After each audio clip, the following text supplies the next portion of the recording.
Hello, everyone, and welcome back to EnglishFlow Club. I'm your host. And I'm your co-host. I was just thinking about my own moving day experiences this morning. Oh, really? Well, that's perfect timing because today we have such a heartwarming story about something we've all been through, moving to a new neighborhood. Exactly.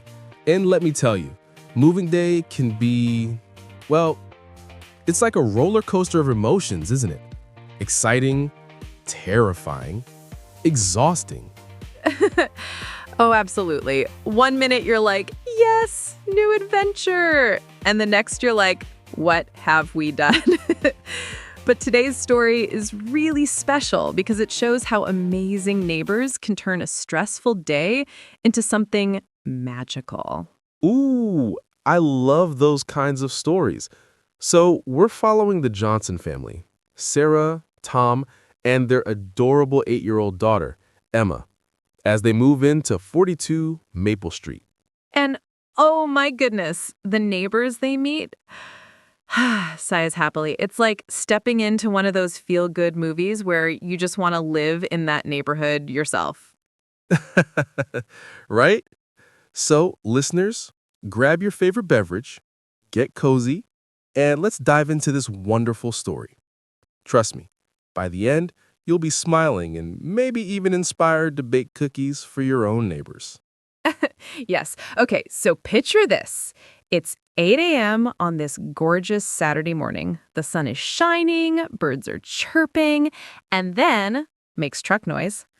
Beep, beep, beep. This huge moving truck comes rumbling down Maple Street. And you can just imagine all the curtains twitching, right? Everyone's like, ooh, new neighbors. Exactly. So Sarah Johnson is standing at the window of their new house, and she's got this mix of excitement and nerves. Let's listen to what happens. In character as Sarah. Well, this is it, honey. Our new home. Nervous laugh. Oh, gosh. Look at all these boxes. As Tom, hey, don't worry, Sarah. Everything is going to be just fine. Actually, look, that lady across the street is already peeking through her curtains. Chuckles. It isn't that just so typical? But then, oh, this is the sweet part. Yes. So Mrs. Chen from next door, and I love this lady already, she just comes right out with this huge smile on her face. In character as Mrs. Chen. Good morning. You must be the new neighbors. I'm Linda Chen from next door. Welcome to Maple Street. As Sarah, oh, how wonderful. I'm Sarah Johnson, and this is my husband, Tom. We're so excited to be here, though honestly, a little overwhelmed too. Nervous laugh. Oh, honey, moving day is always overwhelming. Would you like some help? My teenage son David is home, and trust me, he's got muscles. Laughs. I love how she just immediately offers help. No hesitation, no waiting to be asked. Right? That's what good neighbors do. They see a need, and they just jump in. So here's where it gets really beautiful. Word spreads faster than gossip in a small town. Giggles. Oh, yes. Within like an hour, it's like the whole street has mobilized. First, Mr. Rodriguez from across the street shows up. As Mr. Rodriguez. Hey there, I'm Miguel Rodriguez. I saw you folks struggling with that couch through my kitchen window. My pickup truck's just sitting in the driveway. Want me to bring it over? As Tom. Are you serious? That's incredibly kind of you. We weren't expecting such a warm welcome. And Miguel's just like, as Miguel. Hey, we've all been there, man. Besides, what are neighbors for? Sighs. Isn't that just lovely? But wait, it gets better. Oh, yes. So then Mrs. Patterson, and this lady is like everyone's dream grandmother. She comes walking down the street with this big thermos and a basket. As Mrs. Patterson. Hello there. I'm Dorothy Patterson from number 38. I remember my moving day 15 years ago. I was absolutely exhausted and starving by noon. Thought you might be feeling the same way. As Sarah. This is amazing. Back in our old neighborhood in the city, people barely said hello in the elevator, let alone voice getting emotional. Ah, and you can just hear the emotion in her voice, can't you? Like she's realizing what they've been missing. Exactly. Sometimes you don't know how lonely you've been until you experience real community, you know? Okay, so everything's going smoothly, everyone's helping, and then chaos. Well, sort of cute chaos. Right. So little Emma Johnson is trying to keep track of their cat, Whiskers, but cats and moving day, not a great combination. As Emma, panicked. Whiskers! No! No, no, no! Come back here! Sound of running feet. And of course, where does Whiskers run? Straight into Mrs. Chen's prize-winning flower garden. As Emma, near tears. Oh no, Mom, Dad, Whiskers is in the neighbor's flowers. He's going to get in trouble. But here's the thing. Mrs. Chen just starts laughing. As Mrs. So fast forward to late afternoon, the sun's starting to set. They've got most of the boxes inside. And everyone's exhausted, but in that good way, you know? Like when you've accomplished something big together. Mm-hmm. And then Mr. Rodriguez comes over with this suggestion that just sighs. It just warms your heart. As Miguel, Sarah, Tom, you folks must be absolutely beat. My wife Maria's in the kitchen right now making her famous enchiladas, and I mean famous. The whole neighborhood talks about them. Laughs, I bet they do. As Miguel, continuing, would you and little Emma like to join us for dinner? Nothing fancy, just good food and good company. Oh, Miguel, that's so sweet, but we couldn't possibly impose. You've already done so much. And then Maria appears. As Maria, impose? Honey, it's a neighborhood tradition. Every new family gets a welcome dinner. Besides, I made way too much food. As Tom, well, when you put it like that, what can we bring? We don't have much unpacked yet, but... As Mrs. Patterson, just bring yourselves. I'll whip up my apple crumble for dessert. Haven't made it in weeks. Chuckles, see how it just snowballs. One kind gesture leads to another and another. It's like kindness is contagious, laughs. So, picture this. 2 hours later, the Johnson family is sitting around the Rodriguez family's dining table. And the smell of Maria's enchiladas filling the air, everyone talking and laughing. As Emma, this is the best moving day ever. Mrs. Chen, can Whiskers really visit your garden whenever he wants? As Mrs. Chen, of course, sweetie, and you can come help me with my tomatoes if you like. I could use an assistant gardener. As David, Mrs. Chen's teenage son, hey, Emma, there are a bunch of kids your age on the street. Want me to introduce you to them tomorrow? As Emma, excited, yes! Oh, Mom, can we have dinner like this every week, please? As Miguel Jr., actually, that's not a bad idea. We could have like a rotating dinner schedule. Different family hosts each time. And then Sarah gets all emotional. As Sarah, 6 months ago, when Tom got transferred, we were so worried about leaving our old home. Now, I can't imagine. I'm sitting here with the biggest smile on my face right now. What a beautiful story. I know, right? It just makes you want to go bake cookies for your neighbors immediately. Yes. Okay, so let's talk about this with our listeners. What do you think made this moving day so incredibly special? You know what really strikes me? It was the neighbor's willingness to help without being asked. They didn't wait for an invitation or a formal introduction. They just saw people who might need help and thought, let's go help. Exactly. And it wasn't just one person either. It was like this beautiful domino effect of kindness. Mm-hmm. So, listeners, we want to hear from you. Here are some questions to think about. First one, have you ever moved to a new neighborhood? How did your neighbors welcome you? Or maybe how didn't they? Ooh, good one. And here's another. What would you do if you saw new neighbors moving in next door? Would you be like Mrs. Chen and just go right over? I love that. And you know what really got me? Sarah mentioned that in their old neighborhood, people barely said hello. Why do you think some communities are so much friendlier than others? That's such a good point. And here's one that really makes you think. Emma was so worried about Whiskers getting into trouble, but it ended up creating this lovely connection with Mrs. Chen. Can you think of a time when something you worried about actually turned out better than you expected? Oh, I love that question. And one more. The neighbors organized this spontaneous welcome dinner. What traditions does your community have for welcoming new people? Or what traditions do you think they should have? These are such great conversation starters.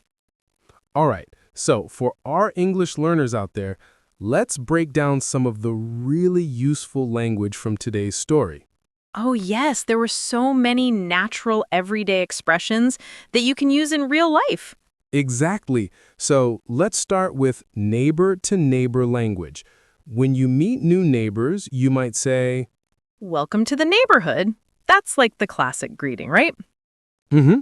And if you want to offer help, you can say, And for expressing feelings about moving. This is overwhelming. We're settling in nicely. Everything will be fine. exactly. And then there's the social etiquette language, which is super important. Right. Like when someone invites you over, you might say, we couldn't impose, to be polite. And the host might respond with, nonsense, or just bring yourselves. And if you want to contribute something, you ask, what can we bring? These phrases are so useful because they show the natural flow of polite conversation in English-speaking cultures. Absolutely. And notice how in the story, people use contractions a lot. We're, you're, I'm, can't. That's how we really speak. Great point. Contractions make your English sound much more natural and fluent. You know, this story really got me thinking about community and what it means. Oh, tell me more. What were you thinking about? Well, in today's world, especially in big cities, we can live right next to people for years and never really know them. But this story shows what's possible when people make that first effort. That's so true. And it doesn't take much, does it? Mrs. Chin just walked outside and said hello. Exactly. It's like the smallest actions can have the biggest impact. One hello led to this whole beautiful day. And you know what else I noticed? Everyone in this story assumed the best about each other. Mrs. Chin didn't get angry about the cat in her garden. Miguel immediately offered his truck. Nobody was suspicious or standoffish. That's such a good observation. They gave each other the benefit of the doubt. Right. And I think that's something we can all learn from, whether we're learning English or just trying to be better neighbors. Absolutely. Speaking of learning English, this story is perfect because it shows how language learning happens naturally through real interactions. Oh, explain that more. Well, think about it. If you were Emma in this situation, this story also highlights some interesting cultural aspects of English-speaking communities, doesn't it? Oh, definitely. The whole concept of neighbors helping with moving day, that's pretty common in many English-speaking cultures. Right. And the immediate dinner invitation. That shows the value placed on hospitality and inclusion. Exactly. In many cultures, food is how we show care and welcome people into our community. And I love how diverse this neighborhood was. We had Mrs. Chen, the Rodriguez family, Mrs. Patterson. It shows how modern communities often bring together people from different backgrounds. That's such a good point. And they all found common ground in wanting to help their new neighbors. Which is a beautiful message, isn't it? That kindness transcends cultural differences. Absolutely. And for our English learners from different cultures, this story shows that being a good neighbor is pretty universal, even if the specific customs might vary. Right. Whether it's bringing food, offering help with heavy lifting, or just introducing yourself, these are ways people connect everywhere. So, how can our listeners apply what they've learned from this story in their own lives? Ooh, such a good question. First, if you're moving somewhere new, don't be afraid to accept help when it's offered. Yes. And if you see new neighbors, be like Mrs. Chen. Just go over and introduce yourself. Exactly. You don't need a perfect reason or a formal invitation. Just being friendly is enough. And for English learners specifically, this shows that you don't need perfect grammar to make connections. The neighbors in this story cared more about kindness than perfect pronunciation. That's so important. Sometimes we get so worried about making mistakes that we miss opportunities to actually use English in real situations. Right. And look at all the learning that happened naturally. Vocabulary about moving, social expressions, ways to offer and accept help. And it was all in context, which makes it so much easier to remember. Plus, when you use English to help people or make friends, it becomes positive and memorable instead of stressful. Exactly. Language learning should be about connection, not just correction. As we wrap up today's episode, what's the main message you want our listeners to take away? I think it's that small acts, absolutely. Mrs. Chen could have just watched from her window. Miguel could have thought, not my problem. But they chose to engage. And that choice made all the difference. The Johnsons went from feeling anxious and alone to feeling welcomed and supported.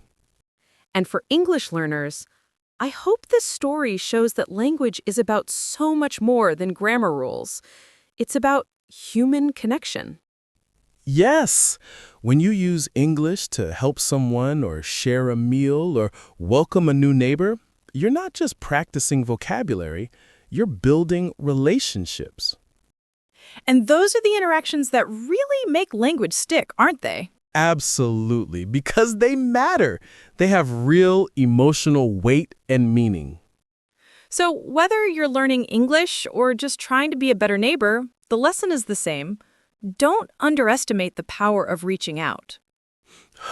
Sighs happily. What a beautiful way to put it. Well, that brings us to the end of today's episode of English Flow Club. I hope the Johnson family's moving day has inspired you to be that neighbor who makes someone's day a little brighter. And maybe inspired you to try some of Maria Rodriguez's enchiladas, though unfortunately, we can't share the recipe through the podcast. Oh, wouldn't that be nice, though? But seriously, folks, if this story touched your heart, please share it with friends who might enjoy it too. Absolutely. And don't forget to subscribe to English Flow Club if you haven't already. We love bringing you these heartwarming stories every week. And please, please leave us a comment. Tell us about your own moving day experiences, or about a time when neighbors made a difference in your life. We read every single comment. and they often inspire our future episodes. So true. Your stories matter to us, and they help other listeners feel connected too. Until next time, keep spreading kindness, keep practicing your English, and remember, The best conversations happen when we genuinely care about each other. Goodbye, everyone!